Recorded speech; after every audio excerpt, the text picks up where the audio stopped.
এই ছেলেটাকে মেরে ফেলছে। তার বাড়ি হচ্ছে জাহানাবাদ চাষিরাট ইউনিয়নে। আর সে পাশে 2-3 সিট পরে ঘুমানো ছিল। হুজুর সবাই ঘুম গেছে এটা নিশ্চিত হয়ে তিনি নিজেও ঘুমিয়ে যান।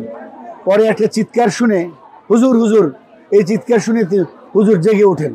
জেগে ওঠার পরে তিনি দেখেন যে রক্ত দেখে তিনি দ্রুত কিছু দুর্ঘটনা করছে বুঝতে পেরে দরজার দিকে যান।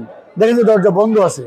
দরজা বন্ধ দেখে তারপরে খুলে সব পরিস্থিতি দেখে ও ছাত্রদেরকে অন্য রুমে নিয়ে আটক করে রাখেন। কোনো ছাত্রকে তিনি বের হতে দেন নাই। তারপরে পুলিশ এসে যার করছে এটা আপনারা জানেন ভালো করে।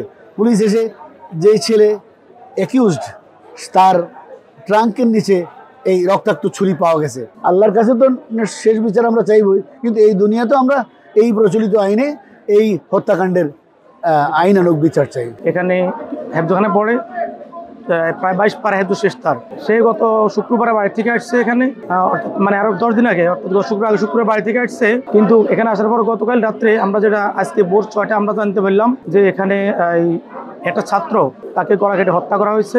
আমরা প্রশাসনের কাছে এর জোর দাবি জানাচ্ছি এবং যারা এই ঘটনার সাথে সংশ্লিষ্ট জড়িত প্রত্যেকের আমরা দৃষ্টান্তমূলক শাস্তি দাবি করছি। এটার সাথে কারা কারা জড়িত আছে সেটা তো আমরা তো উদ্ঘাটন করতে পারি নাই।